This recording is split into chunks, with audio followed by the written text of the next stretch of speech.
Jadi bukan hanya kayak apa, ketik Microsoft Word, kasih cover, selesai gitu ya.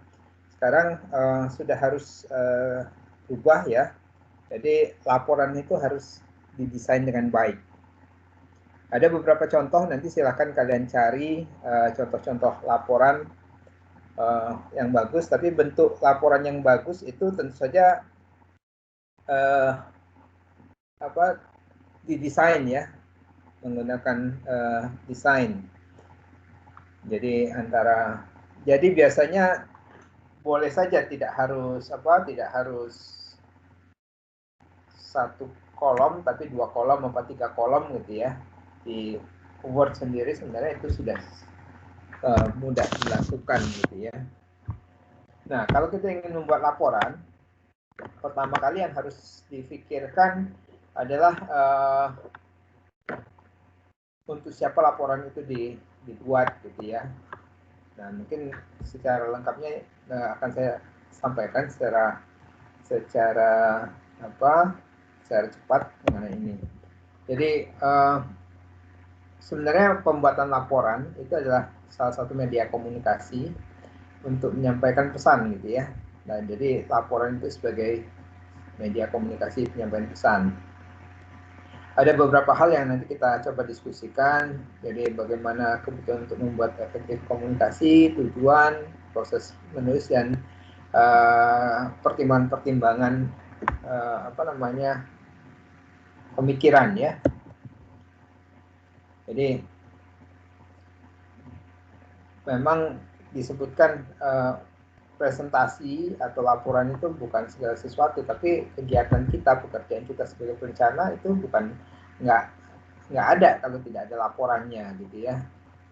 Jadi di sini disebutkan engineers who can write well are definitely helped from career advancement. Jadi nggak akan punya karir kalau kita nggak bisa buat laporan yang bagus. Karena laporan yang bagus itu adalah representasi komunikasi kita. Kalau kita sampaikan secara langsung itu kepandaian kita berbicara yang jelas, terstruktur gitu ya. Nah, tapi kalau kita sampaikan secara tertulis, nah desain dokumen dan isi dokumen itulah yang merepresentasikan cara kita berkomunikasi. Jadi yang paling penting dalam membuat laporan itu tujuan. Jadi tujuan dalam efektif komunikasi itu yang harus difikirkan itu lawan bicara kita itu paham ya, lawan komunikasi kita itu paham. Jadi kalau kita buat laporan, laporannya harus mudah dibaca, mudah dilihat, friendly gitu ya, nggak membingungkan. Jadi jangan coba-coba buat laporan kalau gambar bentuknya itu nggak enak dilihat atau bahkan nggak jelas. Pastikan semuanya secara fisik, karena orang baca laporan kita itu secara fisik dengan mata gitu ya, dengan mata itu bisa kelihatan dengan baik. Terus komprehensif ya, mudah dipahami tapi mencakup semua gitu ya. Nah, itu tantangan jadi perencana juga gitu ya, dan dapat digunakan dengan mudah, dengan baik gitu ya, usable. Nah, jadi kalau di dalam planning proses itu ada proses, dalam penulisan, dalam laporan juga ada prosesnya. Jadi laporan itu nggak bisa ujuk-ujuk jadi gitu ya. Jadi setiap laporan itu ada konten. Nah, konten itu harus dilakukan dengan riset, dengan pemikiran, dengan kajian gitu ya. Nah, kajian itu lalu di drafting. Baik.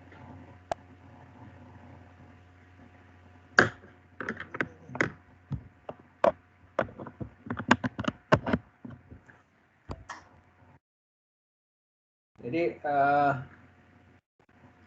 ada riset,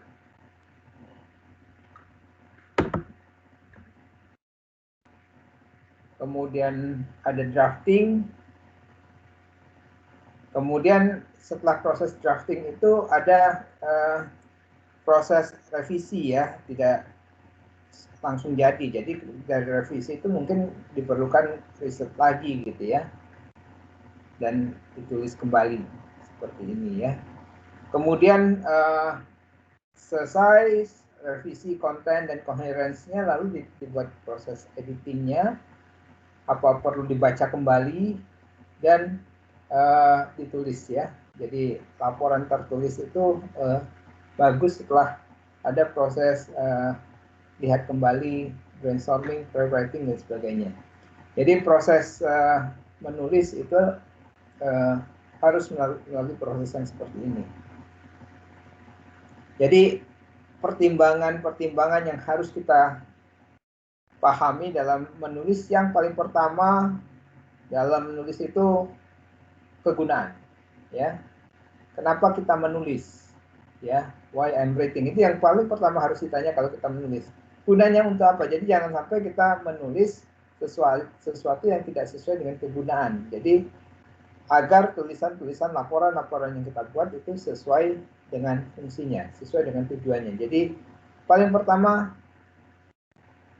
tanyakan, kenapa saya menulis? Saya buat laporan ini untuk buat tugas akhir, buat laporan ini untuk proyek akhir, buat laporan ini untuk tugas kuliah. Tugas kuliah itu tentang apa gitu ya? Itu yang lalu harus ditanyakan di awal.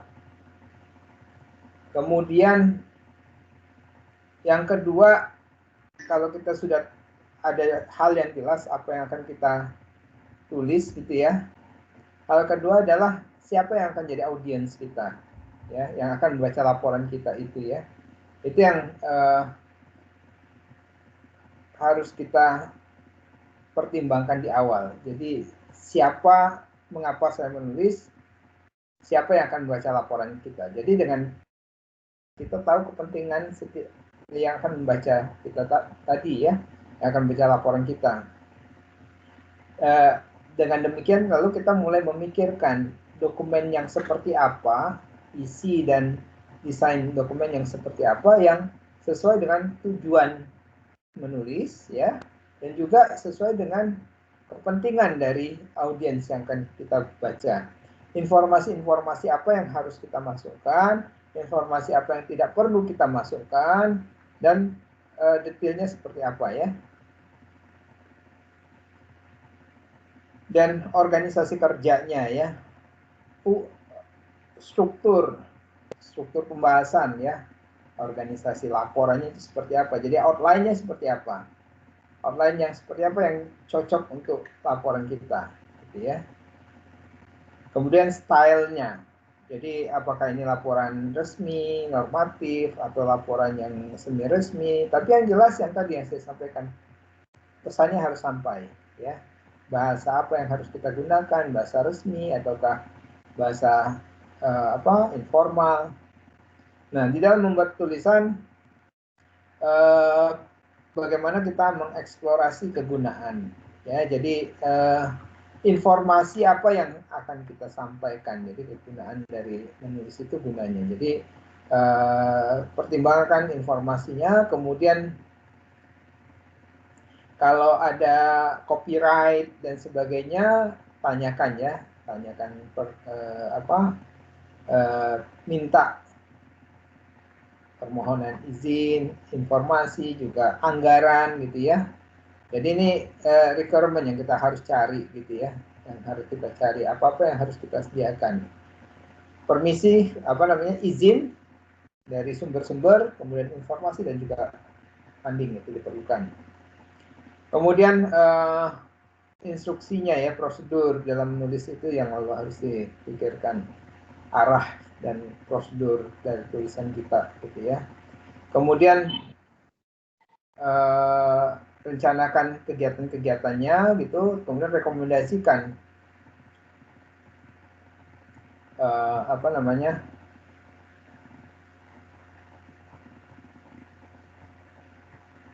maksudnya gini, maksudnya kegunaan untuk menulis ya. Kegunaan untuk menulis itu tadi mungkin yang saya maksud adalah apakah kita menulis itu untuk informasi, apakah kita menulis itu untuk permintaan, apakah kita menulis itu untuk mengarahkan instruksi gitu ya, apakah kita menulis itu untuk propose, mengusulkan atau merekomendasikan ya. Mungkin ini maksudnya yang saya sampaikan ya.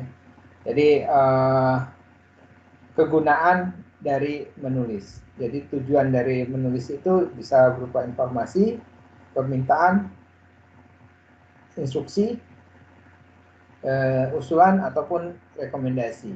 Atau yang lebih rendah dari rekomendasi adalah persuade, membujuk ya, meyakinkan ya. Dan juga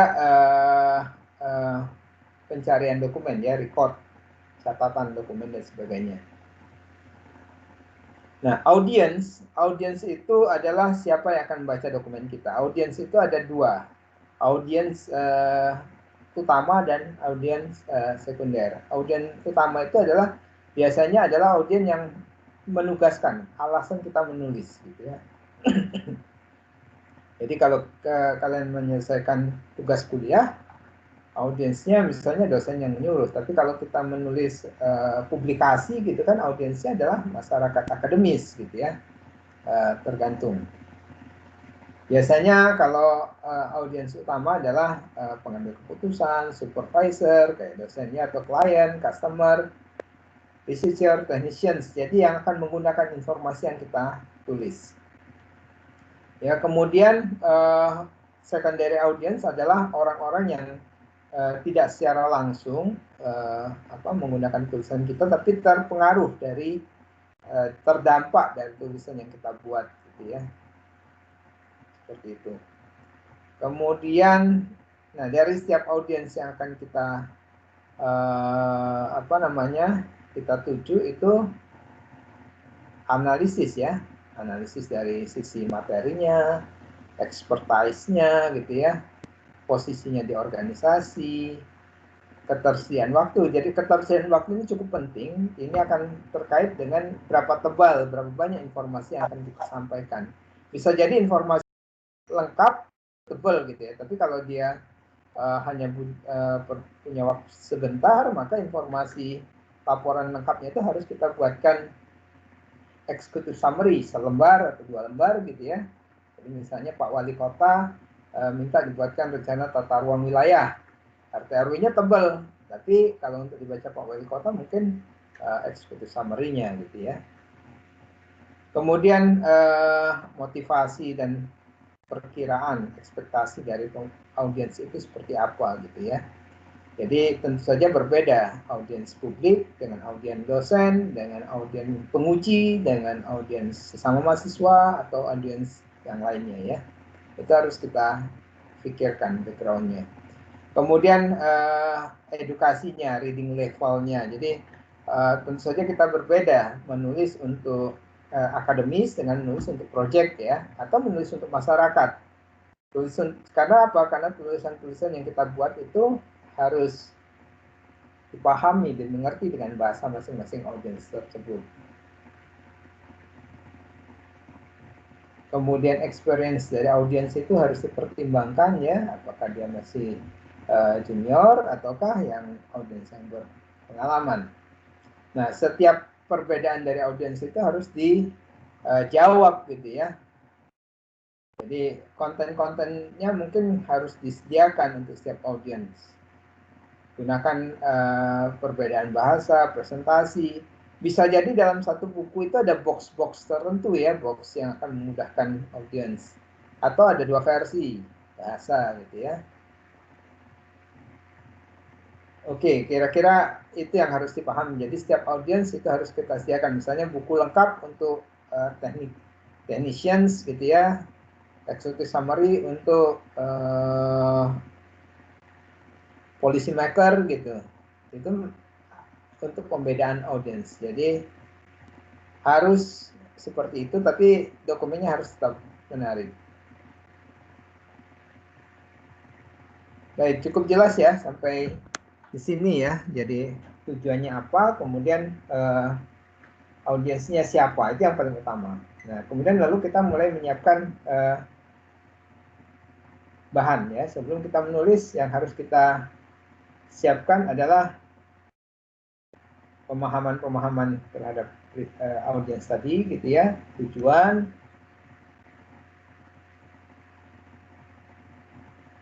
Jadi ini contohnya ya. Ini contohnya. Ini outline. Jadi kalau kita mau menulis proposal, setidaknya ada pengantar, latar belakang, statement proposalnya. Statement proposal itu semacam kenapa proposal ini dibuat atau tujuan pembuat hasil dari proposal ini apa gitu. Kemudian jelaskan work produknya, manfaat, layakan, kemudian metodologi, kemudian persyaratan, kualifikasi, schedule, cost, dan conclusions. Kira-kira seperti ini. Jadi kalau kalian akan menulis proposal, outline-nya seperti ini gitu ya. Lebih kurangnya. Ya. Jadi setidaknya di situ ada latar belakang, ada tujuan proposalnya apa, kemudian manfaat proposal itu apa, metode, kualifikasi, schedule, cost, dan konklusi ya. Kemudian, nah setelah kita proposal biasanya kita kalau dalam project itu membuat laporan kemajuan. Nah laporan kemajuan isinya tetap ada introduction, jadi ya latar belakang, konteks dan sebagainya. Kemudian project deskripsinya apa. Nah setelah itu baru dilaporkan progresnya. Di sini kita tidak menceritakan metodologi detail lagi karena sudah dijelaskan di awal gitu ya. Jadi progresnya seperti apa, permasalahan yang ditemui seperti apa, kemudian keperluan-keperluan untuk penyelesaian masalah gitu ya, dan overall assessment, jadi penilaian secara keseluruhan dari project. Kalau mau ditambahkan rencana tindak lanjut mungkin bagus di sini ya. Nah, kemudian kalau project sudah selesai, ada rekomendasi, itu kita membuat outline-nya setidaknya seperti ini. Introductions, background, gitu ya. Jadi pengantar, background, kemudian keperluan, jadi alasan suatu hal diperlukan, kemudian hal-hal teknisnya, technical background-nya, kemudian deskripsinya ya, jelaskan rekomendasinya apa, kemudian perbandingkan itu ya setiap rekomendasi, kemudian konklusi.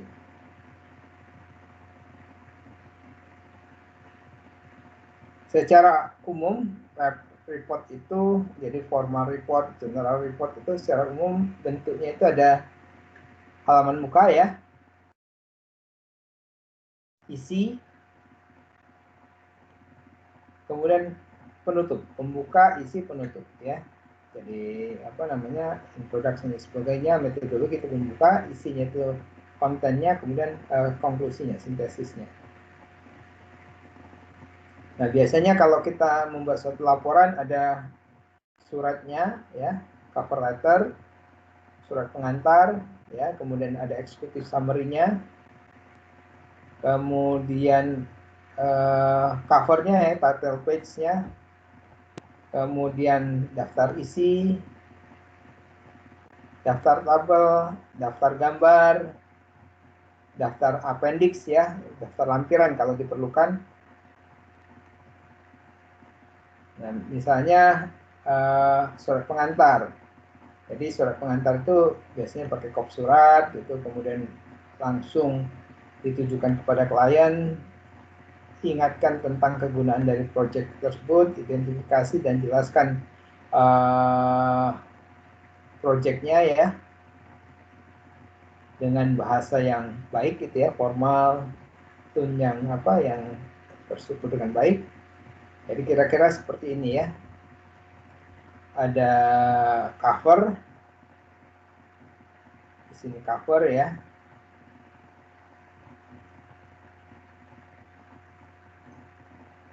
Bisa juga kalau satu surat itu header ya, bukan cover.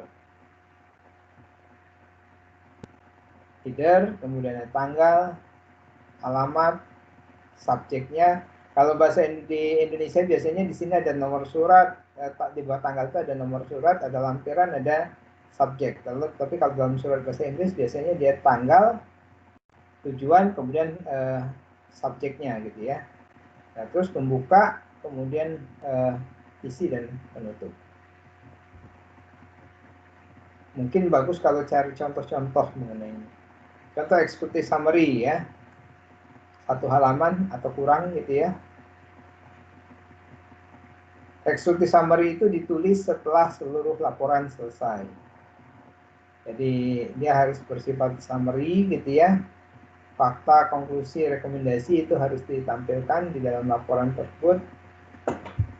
Jadi tulisan gaya bahasanya terhadap eksekutif ya strategis, bukan untuk technicians gitu ya. Jadi model instruktur. Kemudian report body, project statement, introductions, naratif, dan seterusnya gitu ya. Ini banyak contoh-contoh, kalian lihat saja ya. Nah, terus dijelaskan masing-masing. Di dalam pengantar itu isinya apa saja ya, introduction atau background isinya tentang konteks dari project, gitu. Siapa yang akan perlu membaca, incorporate research, build your credibility, dan seterusnya ya.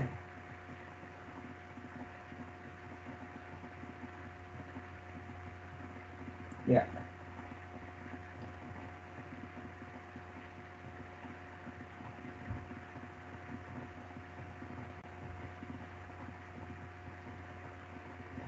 Nah, kemudian setelah laporan dibuat semacam desain grafis ya.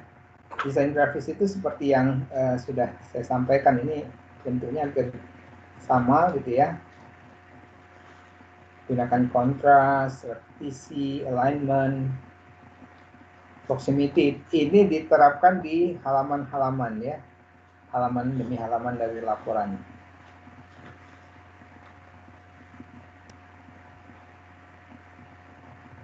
Oke.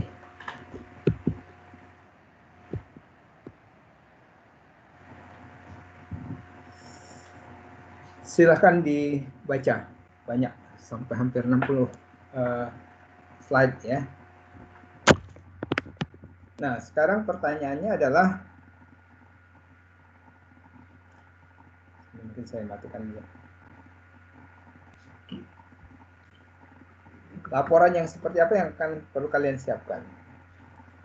Laporan yang perlu kalian siapkan adalah laporan mengenai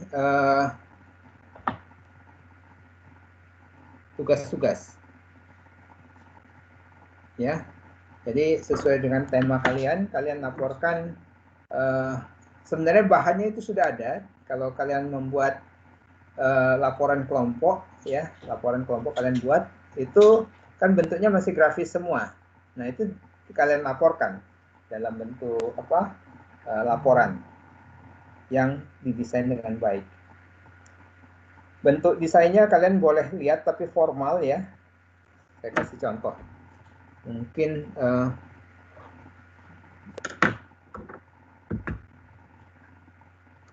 ya. Sebentar.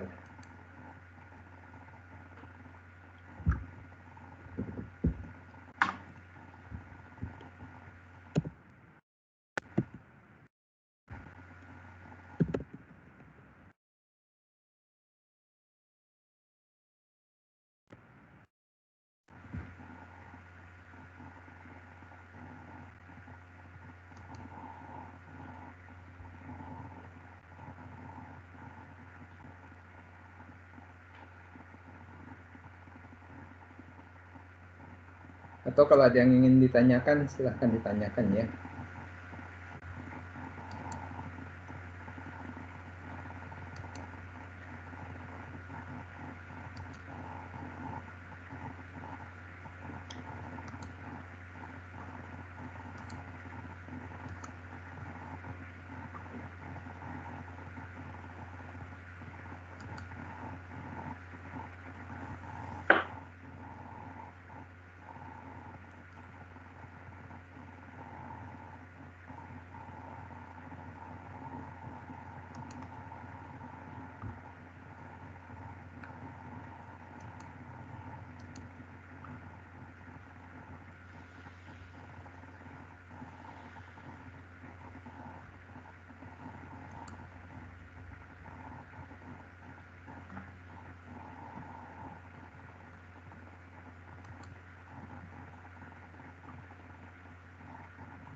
So, saya coba carikan contoh.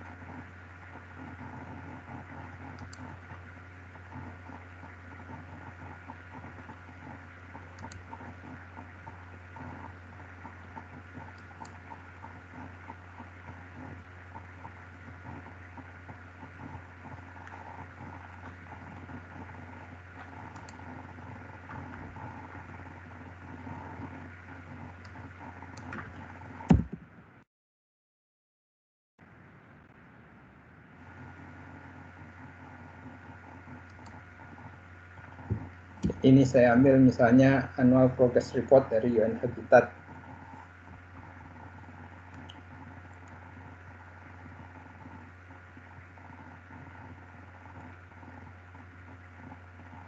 Oke. Ini coba saya share aja.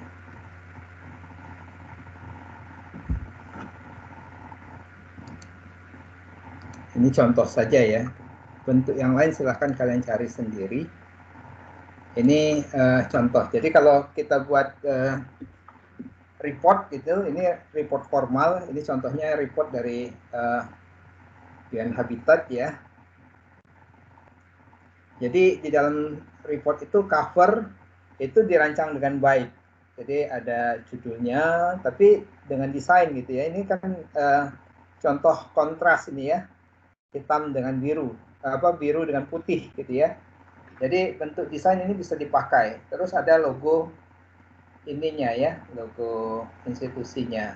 Gambarnya tentu saja dikaitkan dengan gambar yang sesuai gitu ya. Ini, kalian bisa lihat. Dan halaman demi halaman juga dirancang dengan baik. Halaman kedua ini kosong, kenapa? Karena ini halaman dalam dari cover luar gitu ya. Ini halaman dalam, cover dalam.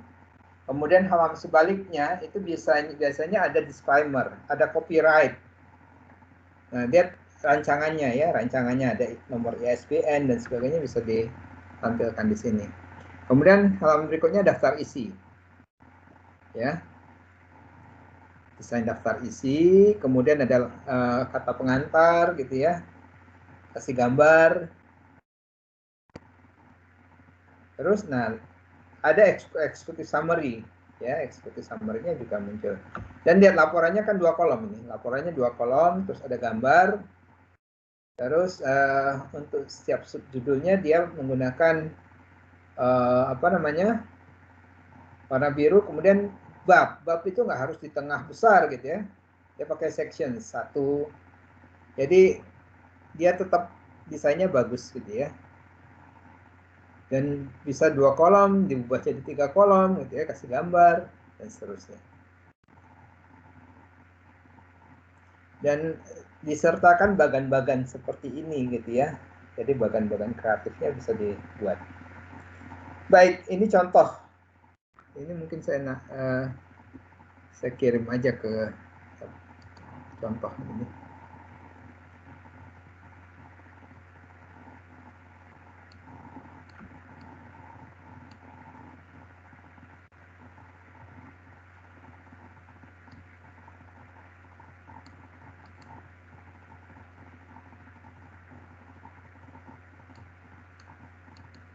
UN Habitat.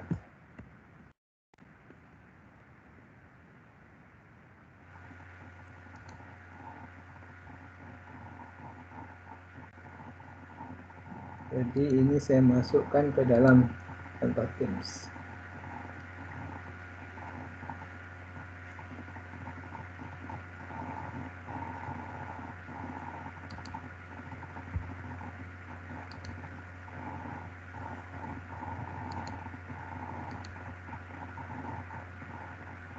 Oke, stop.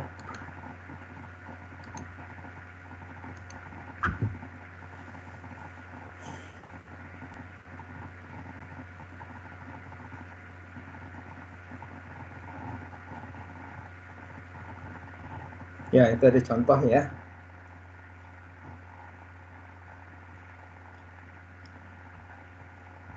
Sampai di sini ada diskusi nggak?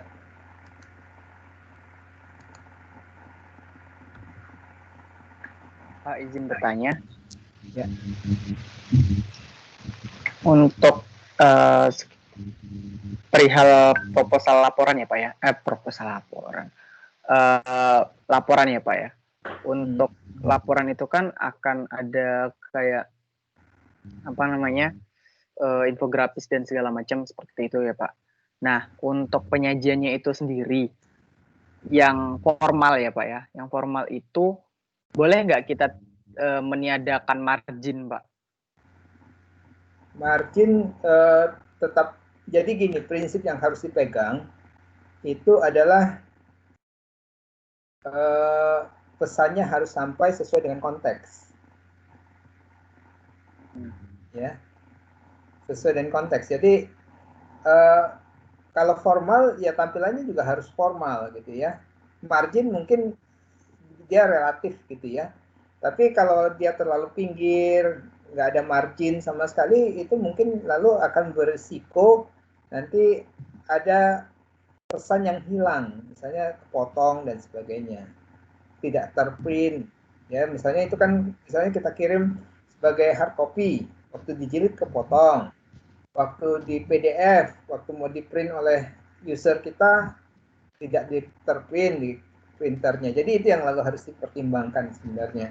Bentuk-bentuknya sendiri, bentuk-bentuk format margin kan sebenarnya margin dibuat itu dalam rangka untuk membuat tampilan yang baik kan. Kira-kira itu kalau jawaban saya. Tapi berapa-berapanya relatif. Oke. Tapi jika ada beberapa kayak misal ya Pak ya, saya sempat melihat beberapa proposal ini ya Pak ya, proposal atau laporan untuk yang infografis bentuknya itu seperti untuk menampilkan peta seperti itu marginnya tidak istilahnya dihiraukan seperti itu Pak. Tapi ketika kontennya adalah teks atau deskripsi maka itu tetap pakai margin kayak gitu Pak. Nah itu untuk misal konten-konten gambar dan segala macam itu tuh kira-kira diperbolehkan ya Pak? Atau bagaimana Pak? Ya boleh aja, nggak ada masalah. Karena kalau yang di buku laporan itu kadang-kadang satu halaman itu kan gambar semua. Iya. Sama aja nggak ada marginnya kan. Tapi artinya walaupun dia gambar semua itu nggak ada komponen pesan yang hilang. Terutama yang nggak ada margin itu kalau gambar ya. Kalau teks sampai kepotong itu nggak boleh. Oke. Gitu ya. Iya Pak. Terima kasih ya Pak. Boleh saya tambah satu pertanyaan lagi Pak? Ya silakan. Oke. Perihal ini Pak, apa namanya? Cover untuk cover dari setiap infografis itu kira-kira konten apa aja yang menjadi utama dari cover itu sendiri kayak gitu. Kalau tadi kan di sini kalau saya lihat seperti Bapaknya kasih contoh itu hanya menampilkan cover ini menjelaskan apa kayak seperti title-nya, terus kemudian sama instansi yang membuatnya seperti itu. Tidak ada kayak keterangan tahun kalau nggak salah tadi itu keterangan tahun tidak ada, terus kemudian untuk hal-hal lainnya tidak terlalu diperhatikan, tetapi di situ cuma menampilkan title dan juga si kreator atau si yang nulis ini kayak gitu. Nah itu kira-kira ada lagi nggak Pak kalau untuk yang lebih formal kayak gitu, dalam artian ke atasan atau dan segala macam untuk laporan infografis ini sendiri Pak?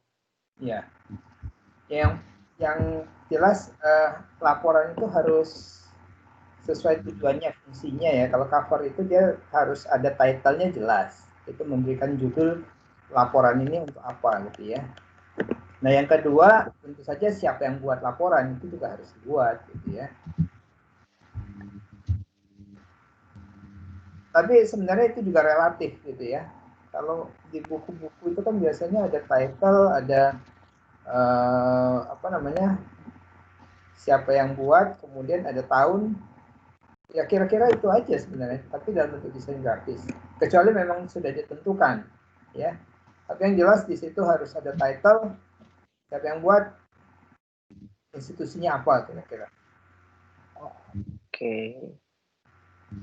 Oke, berarti yang dicontoh itu udah paling utama ya Pak ya, yang harus ditampilkan. Kalian ikuti aja contoh yang UN Habitat itu. Kecuali ada format yang lain ya, berbagai versi ada, tapi pada prinsipnya ada title, ada desain, ada sumbernya, ada tahunnya, institusi.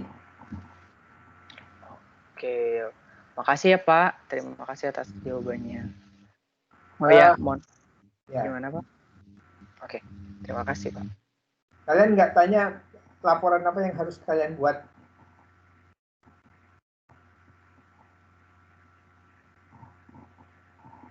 Kan dari seluruh tugas yang kalian buat itu, itu dibuat laporannya gitu loh. Jadi temanya infografis, poster, film. Nah itu kalian buat laporannya. Nah laporannya buat dalam desain yang baik. Tentu saja kontennya juga harus diperhatikan, ya. Kontennya harus diperhatikan. Yang sering dilupakan waktu buat laporan teknik komunikasi itu adalah kontennya gitu ya. Kenapa alasan suatu ini dibuat ya, sebuah media komunikasi dibuat. Nah itu harusnya bisa dieksplorasi. Rencana pembuatan film sampai hasil akhir, poster-poster yang kalian buat, gambar-gambar yang kalian buat. Jadi kumpulkan saja semua laporan yang sudah semua tugas kelompok yang sudah dibuat itu dinarasikan menjadi suatu laporan. Tapi bukan sekedar recompile, tapi didesain dengan baik. Jadi nanti akhir semester atau gimana Pak nanti pengumpulan si laporan ini ya Pak? Kalau yang saya kumpulin nanti UTS nanti. Laporan ini Pak? Iya. Oh oke Pak. Berarti selain si short movie itu sama disertakan laporannya. Jadi laporan dari hasil short movie Tapi juga insert ke sini. Short Gimana, Pak? movie itu biasanya film itu disimpan di dalam media USB, disisipkan di laporan biasanya. Oh, jadi nanti laporan ini kita bentuknya bentuk cetak, Pak? Enggak, tapi kan sekarang karena sekarang bentuknya PDF saja, tapi siap juga movie-nya biasanya dimasukkan dalam PDF, tapi kalau sekarang enggak. Jadi nanti kalian buat linknya saja, tampilkan dalam laporan linknya tersebut. Oke, baik Pak. Jadi PDF itu dibaca, nanti kalau mau lihat filmnya dan sebagainya sudah ada di link juga, poster ataupun di desain grafisnya. Selain ada tampilan di laporan, buat linknya juga, jadi akses filenya ada di situ.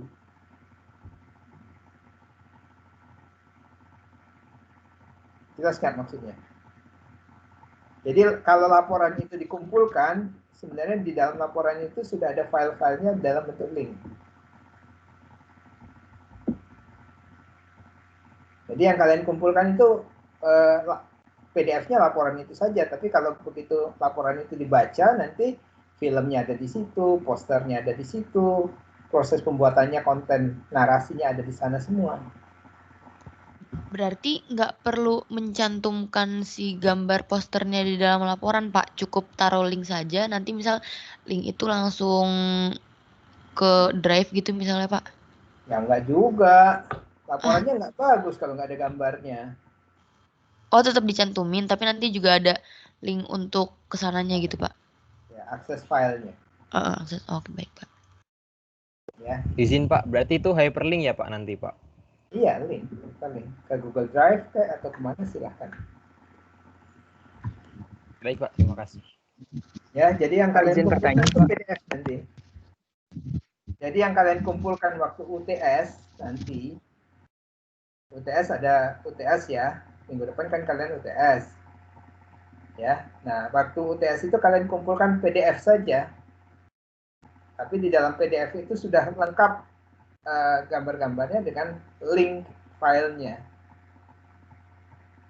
Jadi kalian nggak usah ngirim file film dan sebagainya ke saya. Cukup kirim PDF saja. Tapi kalau PDF-nya pastikan PDF itu diklik, itu pergi ke file tersebut. Jangan sampai itu nggak bisa diklik atau linknya error dan sebagainya ya. Jadi pastikan PDF yang kalian kirim itu memang bisa diklik.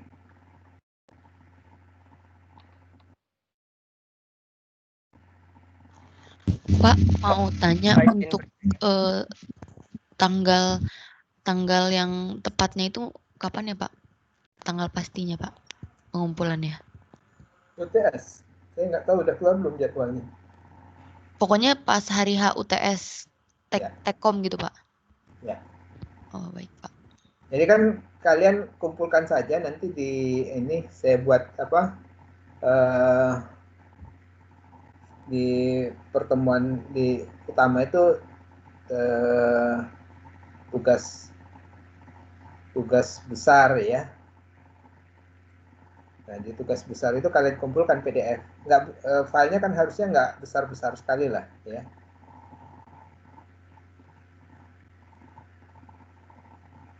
Saya buatkan direktori tugas besar.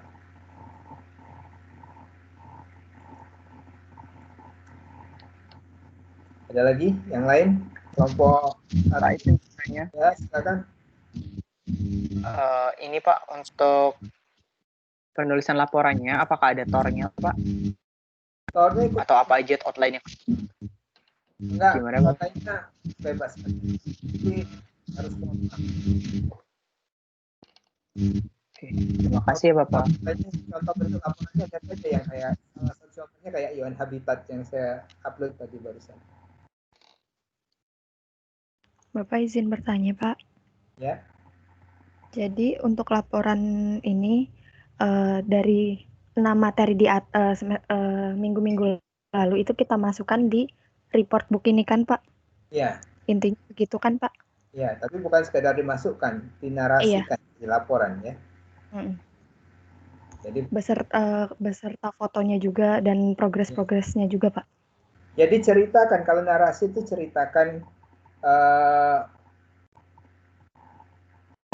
proses pembuatannya, alasan desainnya. Itu seperti yang saya minta box-box itu tapi ada narasinya gitu loh. Baik, Pak. Terima kasih banyak, Pak. Ya. Narasinya tentu saja dalam bahasa formal ya.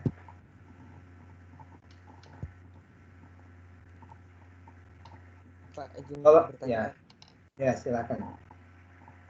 Kan itu linknya itu boleh nanti diarahin ke YouTube, ke Instagram gitu nggak Pak? Misal videonya itu di post di YouTube gitu Pak. Silakan.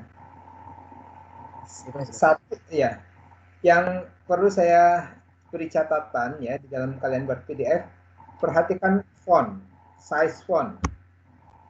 Ikuti saja yang seperti di UN Habitat itu, size fontnya kecil loh, nggak besar-besar. Ya, ikuti aja contoh itu. Atau kalian punya versi yang lain, tapi formal tetap. Biasanya kalau kelemahan laporan mahasiswa itu suka size fontnya besar-besar dan nggak sama antar halaman. Itu yang lalu harus kalian samakan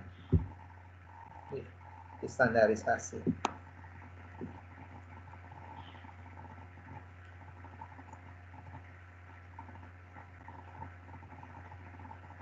Ada yang lain?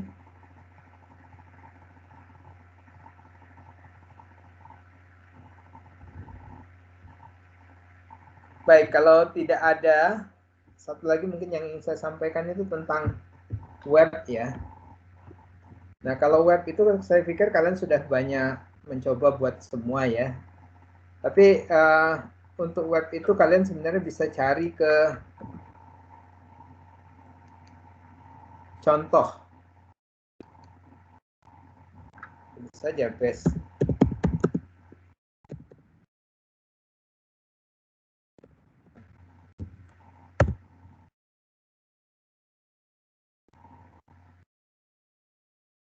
salah satu contoh ini kalian bisa lihat di sini.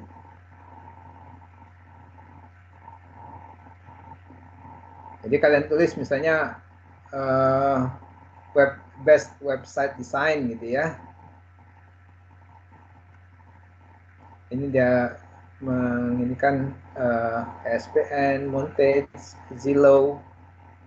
Ini kita lihat salah satu contoh kalau ESPN seperti apa. Ini gambarnya kelihatan nggak di kalian? Kelihatan. Kelihatan. Ini ya, apa namanya? Gambarnya masih dalam proses. Nah, kalau ESPN ini kan dia berita ya. Jadi pada prinsipnya sebenarnya kalau web itu yang paling bagian atas itu pasti ada logo, judul webnya, kemudian ada menu. Ya, kalau ini kan ada sistem menu, dia sistem drop down gitu ya dan sebagainya. Nah, bawahnya sudah desain saja seperti ini gitu ya. Terus di atas itu ada kontak, ada search. Itu bisa kalian buat. Untuk desain silahkan kalian cari gitu ya. Nah, sebenarnya yang ingin saya sampaikan juga di dalam proses dalam web design itu ada dua hal yang harus kita perhatikan ya. Satu desain dan kontennya, yang satu bagaimana kita membuat web. Kalau kalian kan mungkin banyak pakai website yang gratis ya, tapi namanya kan nggak bisa buat. Dalam web itu ada dua hal yang harus diperhatikan dalam penamaan. Yang satu adalah domain. Domain itu adalah namanya, itu nama web kita gitu ya. Misalnya abc.com gitu, abc.org dan sebagainya. Dan yang kedua itu adalah hostingnya di mana. Nah, biasanya kalau di tempat domain atau hosting itu sudah ada semua di situ. Saya cari contoh apa yang ada di Indonesia. Misalnya domain ya, Domainesia. Nah, biasanya kan di sini sudah ada domain. Jadi misalnya kalian belajar buat domain itu ya. Nah, itu kira-kira contohnya seperti itu. Jadi kalau mau buat .com itu 129.000 per tahun, 11.000 per tahun dan seterusnya ya. Ini lihat. Jadi untuk punya nama, misalnya kalian mau buat nama abc.org, itu bayarnya 175.000 per tahun, ya.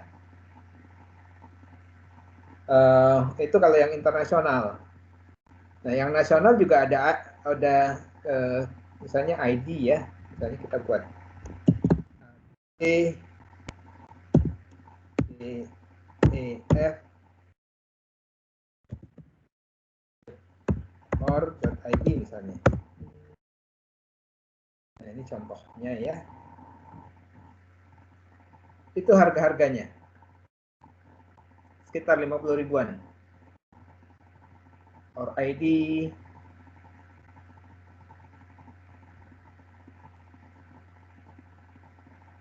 Ya. Nah, jadi tinggal kita buat saja. Kalau yang .id itu cukup KTP, tapi kalau ACID, School ID ini harus punya surat organisasi. Nah, yang kedua itu adalah setelah kita punya domain, itu kita buat hosting, yaitu di mana kita meletakkan desain kita sesuai dengan nama tersebut gitu ya. Hosting ini antara domain dan hosting itu bisa beda tempat, nggak ada masalah gitu ya. Nah, ini contoh harga hosting. Ini per bulan ya. Rata-rata 100.000, sekitar 150.000 sampai 200.000 per tahun. Jadi kalau 32.000 per bulan, setahunnya kan sekitar 400.000. Kalau 64.000 per bulan, setahunnya kan sekitar 800.000. Ya, tergantung space-nya. Ini paket blog, ada paket bisnis. Nah, ini sebenarnya kalau kalian mau lebih profesional ya, kita bisa buat seperti itu. Contoh yang lain kalau kita letakkan di hosting internasional, misalnya apa? GoDaddy.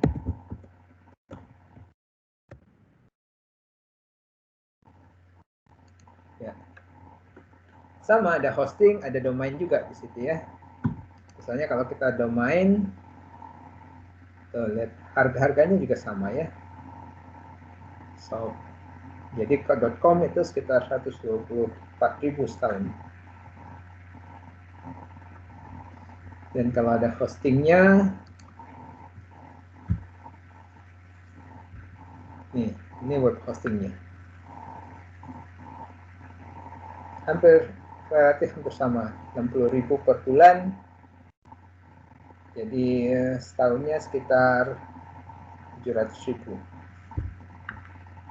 Ya, kenapa saya kenalkan ini?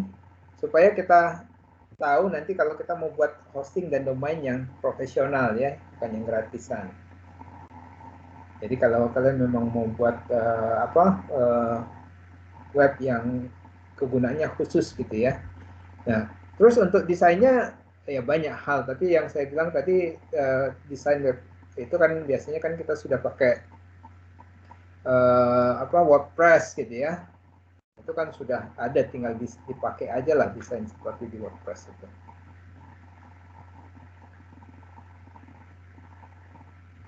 Baik. Silahkan dicoba.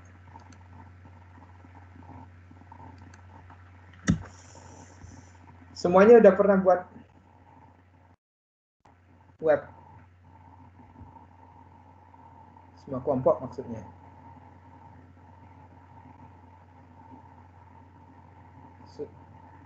Waktu semester 1 ada contoh tugas buat web nggak? Ada Pak, Ada ya. matkul TI. Ada waktu itu pakai apa? WordPress. WordPress ya. Nah, jadi saya anggap WordPress kalian sudah bisa semua, tinggal tadi belajar tentang domain dan hosting gitu ya. Silahkan nambah informasi lah. Kalau untuk desain, cari contoh aja di internet, tulis saja best design web gitu ya, pasti banyak hasilnya. Baik, ada diskusi? Ada yang mau ditanyakan?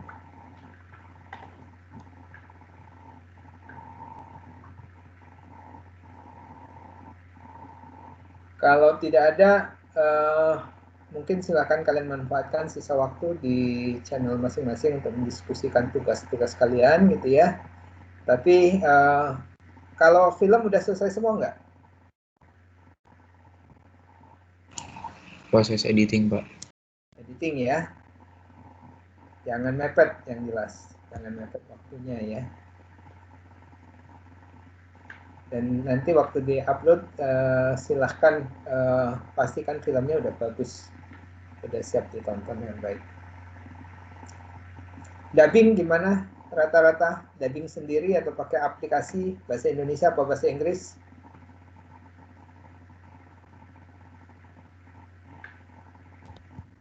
Dubbing sendiri, Pak. Dubbing sendiri. Ada yang coba pakai aplikasi nggak? Kelompok berapa yang coba pakai aplikasi?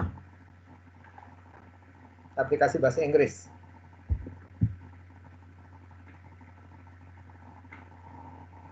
Kelompok 1?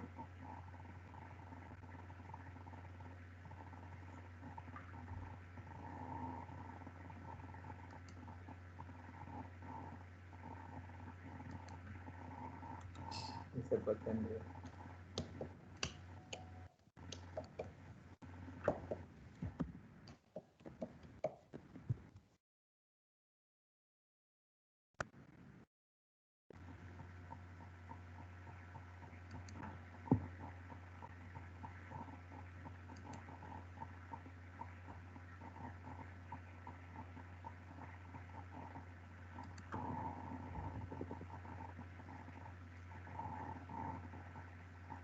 Kelompok 1 Agus Fuad.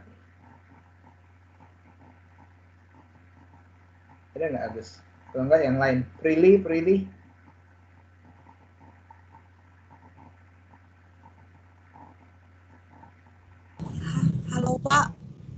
Gimana? Kelompok 1 dubbing suara sendiri, Pak. Bahasa? Pakai bahasa apa? Pakai bahasa Indonesia, untuk translate-nya pakai bahasa Inggris, Pak. Pakai teks bahasa Inggrisnya gitu. Bener, Pak. Oke. Ada yang coba dubbing pakai bahasa Inggris nggak? Ada, Pak. Kelompok berapa? Kelompok 2, Pak. Kelompok 2? Tapi sendiri atau pakai aplikasi? Niatnya nanti mau pakai aplikasi, Pak. Cuma kalau semisal tidak cukup nanti akan dubbing sendiri, Pak. Cuma tetap proses editingnya pakai aplikasi, Pak. Ya dicoba ya. Iya, Pak. Nah, saya udah pernah lihat contoh bagus. Bahasanya suaranya cukup natural gitu loh. Cukup kayak natif, bukan kayak robot. Kelompok lain, kelompok 3. Rencananya dubbingnya pakai bahasa Inggris, Pak. Ntar di itunya titelnya ada bahasa Indonesia dan bahasa Inggris, Pak. Jadi bilingual, Pak. Kasih. Rencananya mau nyari aplikasi sih, Pak, buat dubbing. Tapi kalau belum itu paling dubbing sendiri, Pak. Oke. Kelompok 4. Kita dubbing sendiri, Pak, rencananya. Bahasa? Bahasa Inggris. Oke. Ya. Kelompok 5.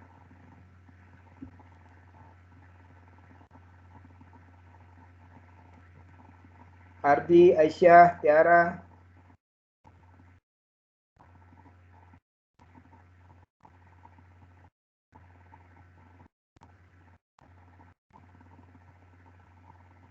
Gita, Tegar, Eliana, Mutiara, Alif. Permisi, Pak. Maaf, Pak.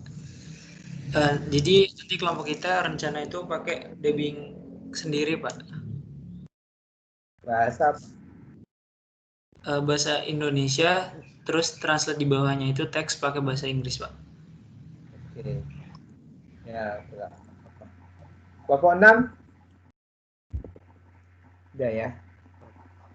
Kelompok 6 juga dubbing sendiri, Pak. Pakai bahasa Inggris, Pak. Bahasa Inggris sendiri. Oke. Kelompok 7, Fakih. Kelompok 7 rencananya mau dubbing pakai bahasa Indonesia. Teksnya kayaknya bahasa Inggris, Pak. Oke. Kelompok 8.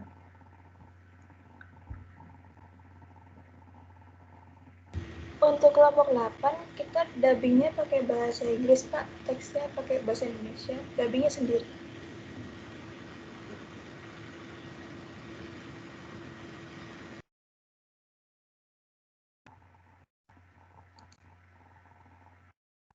Baik, ini saya coba absen lagi ya.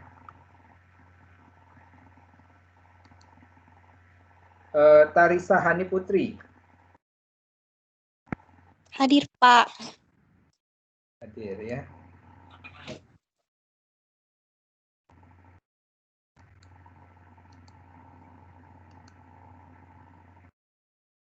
Kok nggak mau dibuat? Saya ulang.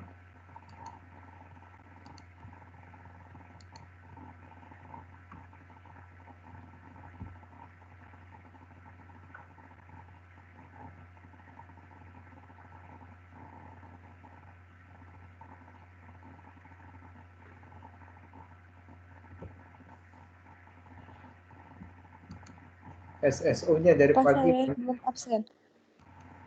banyak suka ngeheng ya.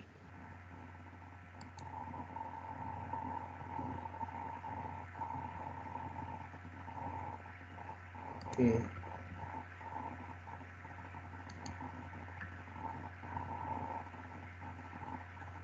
Lambat sekali dari pagi.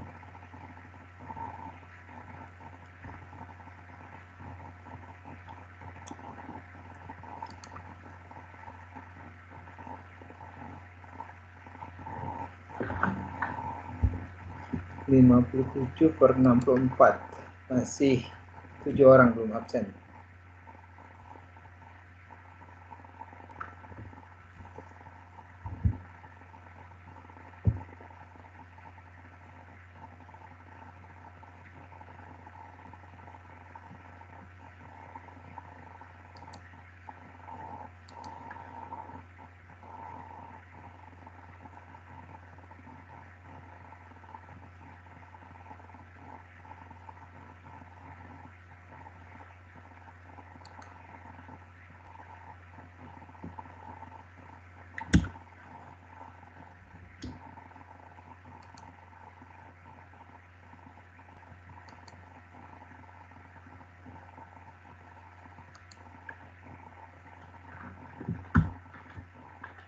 Yang belum bisa absen siapa aja?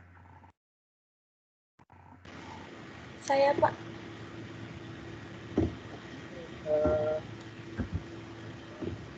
Mau agak ngapain Saya ya? Pak Nadila.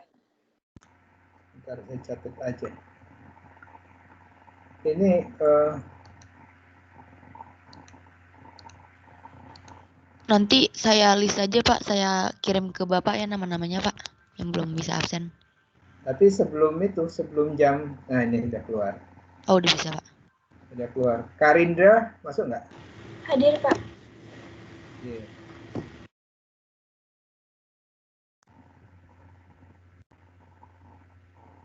Tapi nggak mau berubah juga. Saya catat aja Karindra hadir.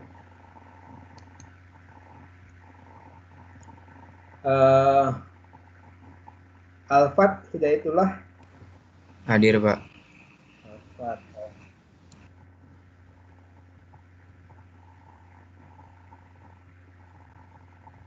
Kemudian Hana Sofia Nisa. Hana itu Sofia Nisa diri, udah Pak. mengundurkan diri, Pak. Hana mengundurkan diri.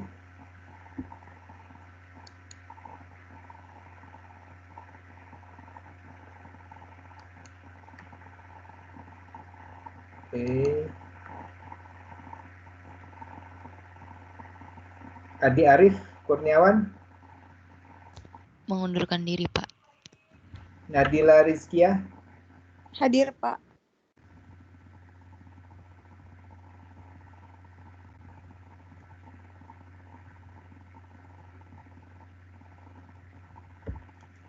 Ini tetap aja nggak bisa diubah. Ini.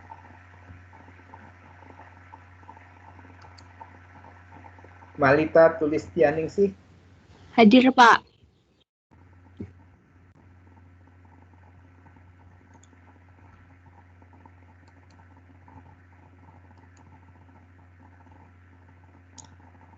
Tarisa hadir ya. Tapi nggak mau diubah.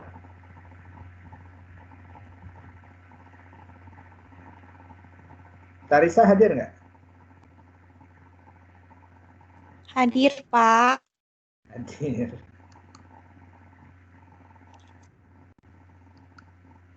Oke.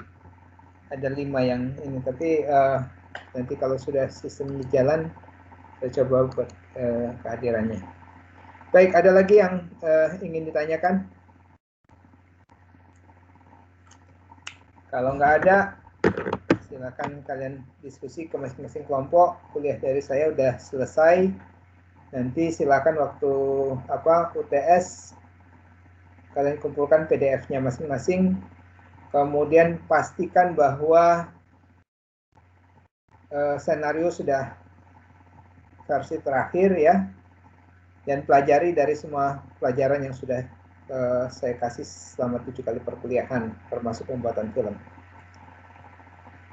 Baik, selamat siang. Kalau tidak ada pertanyaan, kalau ada pertanyaan bisa hubungi saya secara langsung. Terima kasih, selamat siang. Terima kasih banyak Pak.